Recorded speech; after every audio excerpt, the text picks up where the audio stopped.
तर महागाईमुळे सध्या सर्वसामान्यांची झोप उडाली आहे। अशातच पुन्हा एक मोठा धक्का सर्वसामान्यांना बसलाय। घरगुती गॅस सिलेंडरच्या दरामध्ये पुन्हा वाढ झाली आहे। घरगुती गॅस 29 रुपयांनी महागलाय।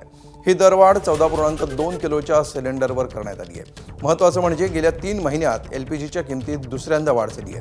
14 किलोच्या सिलेंडरवर ही दरवाढ करण्यात आली आहे। मुंबईमध्ये सिलेंडरचा दर 913 रुपयांवरून 942 रुपये झाला आहे। यापूर्वी 7 मार्चला घरगुती गॅस सिलेंडरच्या दरात 60 रुपयांची वाढ झाली होती।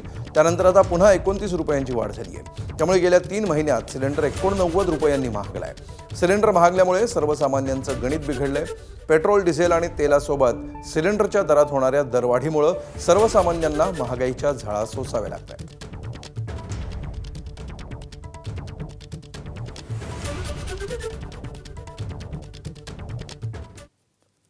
दरम्यान वाढत्या महागाईवरून शरद पवारांनी केंद्र सरकारला लक्ष केलंय। सातत्याने होणाऱ्या दरवाढीमुळे सामान्यांच्या जीवनावर याचा परिणाम होत असल्याचं शरद पवारांनी म्हटलंय। तर मुख्यमंत्री देवेंद्र फडणवीसांनी योग्य वेळी योग्य निर्णय होणार असल्याचं सांगत शरद पवारांना उत्तर दिलंय।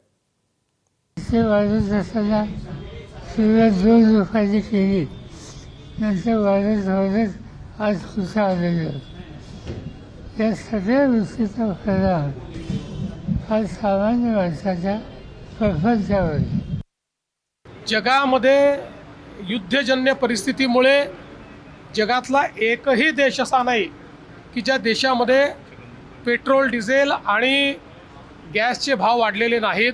तर सगळीकडे वाढले आहेत। निश्चितपणे केंद्र सरकार त्याची चिंता करते आहे आणि योग्य वेळी योग्य निर्णय होतील।